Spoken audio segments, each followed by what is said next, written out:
శుభలగ్నం సినిమాకి వచ్చినప్పుడు సౌందర్య ఫోన్ చేసి, సార్ నేను ఒక చిన్న తప్పు చేశాను, నేను రెక్టిఫై చేసుకునే ఛాన్స్ కోసం నేను చూస్తున్నాను సార్, మీరు అవకాశం ఇస్తే. అదేంటమ్మా అంత మాట అన్నావు నువ్వు, అదేంటి నీ సొంత అన్నయ్య లాంటి వాడు నేను, చెప్పమ్మా నీకు ఏం కావాలో చెప్పు అంటే, లేదండి మీ సినిమాలో నేను కనీసం నిలబడినా సరే సరిపోద్ది, సౌందర్యం ఉంది అనేటటువంటి చిన్న పదం వినిపిస్తే చాలు నాకు.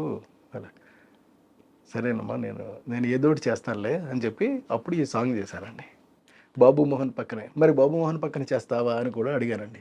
100% చేస్తాను, ఎవరైనా నాకు అనవసరం అండి, మీ సినిమా అయితే చాలు నేను చేస్తాను అంతే అంతే చేసింది. ఎలా వచ్చి ఉంటుంది ఆవిడకి ఆ రియలైజేషన్? అంటే ముందు వద్దనుకున్నప్పుడు అప్పుడు ఏంటంటే, అప్పుడు తన మెదడులోనో మనసులోనో మొత్తం మీద ఈ బయట నుంచినటువంటి చెప్పిన మాటలన్నీ కూడా బాగా ఎక్కాయి. అంటే పెద్ద పెద్ద పెద్ద పెద్ద హీరోలు ఉంటేనే కానీ చేస్తే చిన్న హీరో మరీ మరీ ఆలీ లాంటి చిన్న హీరో మీద చేయటం ఏంటి అలాగని.